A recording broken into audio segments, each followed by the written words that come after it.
Hello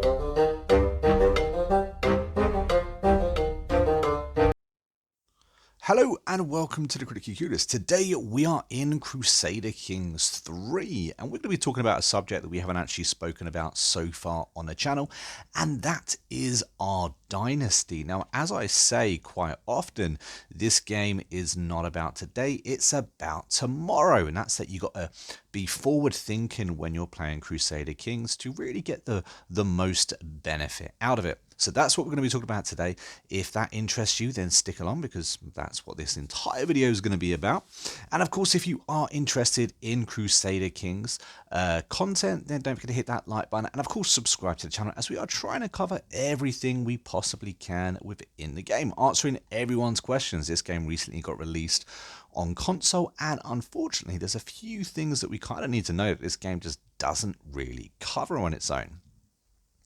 We also have an active and growing Discord, guys, so if you want to join there and chat about this game or any game you may be playing, the link for that will be down in the descriptions.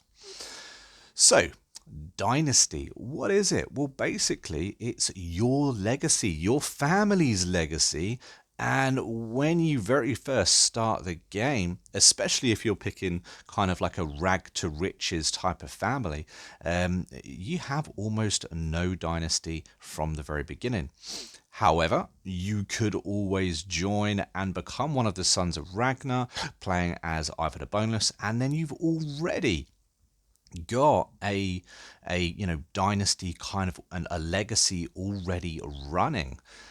If we have a little look, see, hold LT, we can go down to Dynasty and we can see we are the House of Wessex, which is who we're playing as. We actually played as I believe, a vessel, or the son of who was currently the King of Wessex at the time. That's where we started.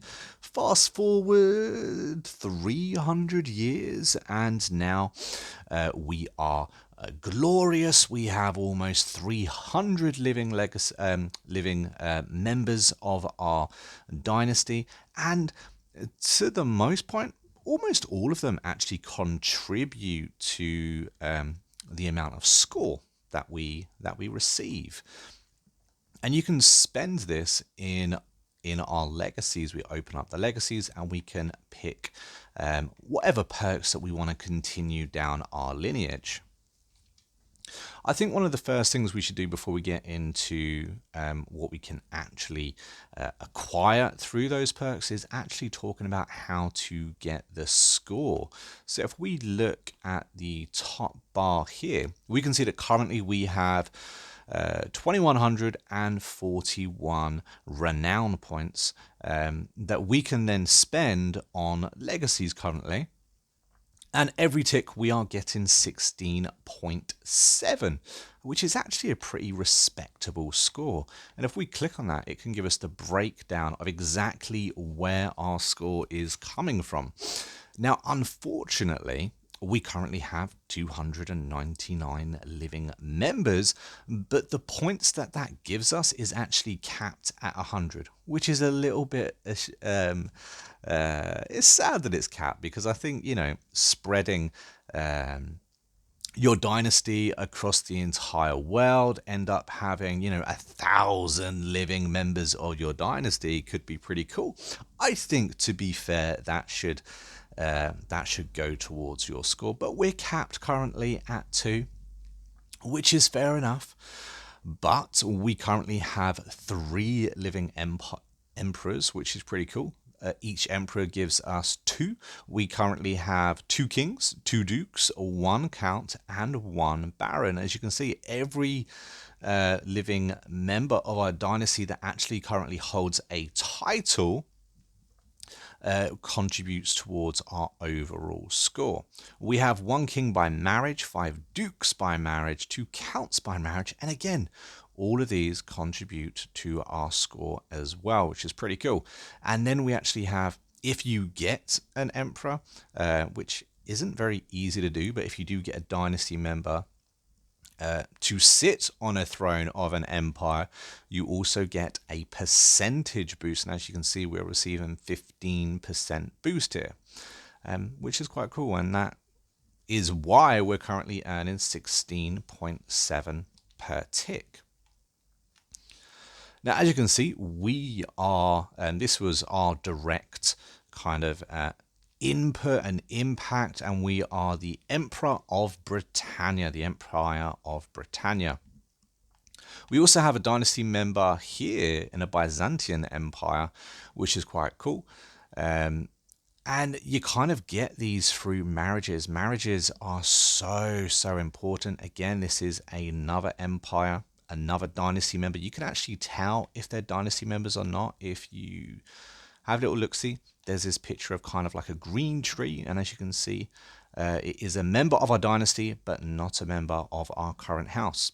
And that's because as certain dynasty members get more powerful, they kind of make their own branches of their houses, but it all still contributes towards, your family's legacy.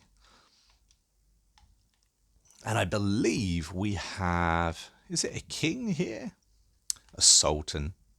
We have a sultan here as well. And as you can see, he is another member of our dynasty. And I managed to get all this simply through marriages and alliances, making sure that it's matrimonious marriages, and just playing the long game, which is really what this game is about. Playing that long game, having that goal that eventually you're going to have many family members on many thrones. Of course, all of this is working towards one of the major decisions, which is Dynasty of Many Crowns. Currently, we are sitting at half done. It's going to take a little while for this to kind of be achievable, but it is a long-term goal.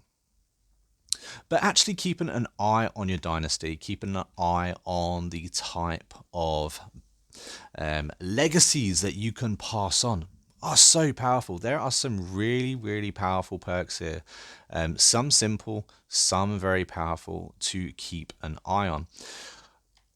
The first row all cost 1,000. It's probably the first, well, it's going to be the first ones you unlock, and it's going to feel like the longest as well, because, to get that first 1,000 dynasty score, especially when it comes to, starting out as an absolute nowhere somewhere in some corner of the world and, building up their legacy, it's going to take a while. It's going to feel like it's going to take a lifetime to get that first score. But after a while, you'll see that, things really will start flowing. One of my absolute favorites is this one here with the extra 10% fertility. I also like going down the bloodline as well, because I think there's some really good ones here that you can work on within your kind of family's legacy, like congenital traits, the good ones, them having a 30% chance to appear. Again, here you got the same congenital traits chancing to reinforce. We've gone over videos where different inheritable traits have different stages of how good they can be, level 3 being a better one, and this one gives us a 30% chance to actually boost that up. And as we keep going, you can see that we have a minus 30% chance now in inheriting bad traits, meaning you can breed kind of those bad traits you accidentally pick up and back out of the bloodline, which is brilliant. This one I love especially because, well, here you actually get to pick a trait that becomes more common within your bloodline, meaning that the more children you have, the more likely they are to be born with that trait, regardless of what the mother and the father actually have. It's a really good one, especially if you're looking for a trait that perhaps you haven't managed to quite breed into your bloodline yet.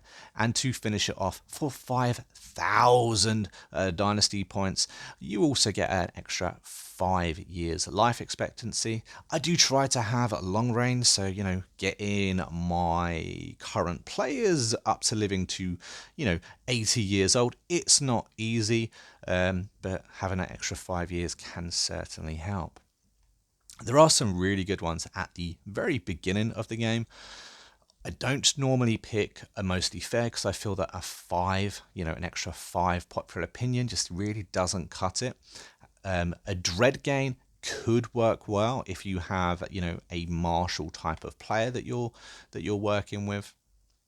Again, this one isn't one I would usually pick. I think courtiers and guest opinions is an extra 10%, just really isn't enough. However, for me personally, I really wanted the monthly pithies, so which is why I had to pick this one here. And again, glory is one that I really like because sometimes you're trying to get those marriages to further your legacy. Just a little bit harder to get. Getting a 30, an extra 30 to a marriage acceptance can be really useful, especially if you go down the lifestyle route as well. Remember, this is legacy wide. As you saw, we currently have 300 living members. So getting this for 300 living members really means that they're able to marry up and able to get those marriages without ever you needing to give them a hand. This gives them enough hand to kind of spread wide, as you saw we're currently doing within this gameplay. And then we've also got the 10% fertility. I really like getting the extra fertility just so I can ensure that my legacy kind of lives on. There's definitely different things you can do to ensure you kind of improve your family. And some of them are simple, like the 10% fertility, like the extra 30 on marriage acceptancy. But you also want to keep an eye out for these big ones down here. Now, these do cost 5,000 points. It's going to take a long time, and it really is going to be something you're going to have to work towards and have that goal in mind kind of early on in your playthrough. Have a little look see, because if you actually have a look, there are some really good ones that you can kind of obtain. I think one of my favorites is actually up here in warfare. If you manage to get here, you get an extra 1 on the maximum number of men at arms. And you can recruit house guards as men at arms as well, which is its own special troop. They're very strong, and it's just nice to be able to get. I think having the extra regiment in its own can be really good, especially as later in the game you can get large regiments. So it's a really big boost to your army and your impact on the board. And remember, this isn't just for you. These perks aren't just for you. These are perks for your entire dynasty, your entire legacy. So it can have some really big consequences, meaning that your family reigns supreme amongst the world. But yeah, guys, this was just a really simple video. It's something I haven't covered so far on the channel, so I thought I would pop it on there for you guys. If you have any questions that I haven't maybe answered so far, pop that down in the comments. If you want to chat about something that I haven't covered on the channel so far, again, pop that in the comments. I'll do my very best to either reply to you directly or maybe even create its very own video. This game's so easy to chat about so much and for so long. I do try and make these videos kind of bite-sized, talking about specific subjects. And yeah, so hopefully you've enjoyed. If you have enjoyed, found it entertaining, hit that like button and subscribe to the channel. But that is Dynasty or Legacies in a nutshell. It's something that is definitely complicated, and it's definitely a long game aim to kind of, weave your webs all over the world. But it's possible. As you can see within, this playthrough, we've got 3 different emperors. And we've got really powerful allies because of that as well. And we're kind of the dominant force on the world currently. But guys, I've been a monk, we've been a Critically Clueless, and I really do hope you enjoyed this video, and I will see you in the next one real soon. Until then, happy gaming.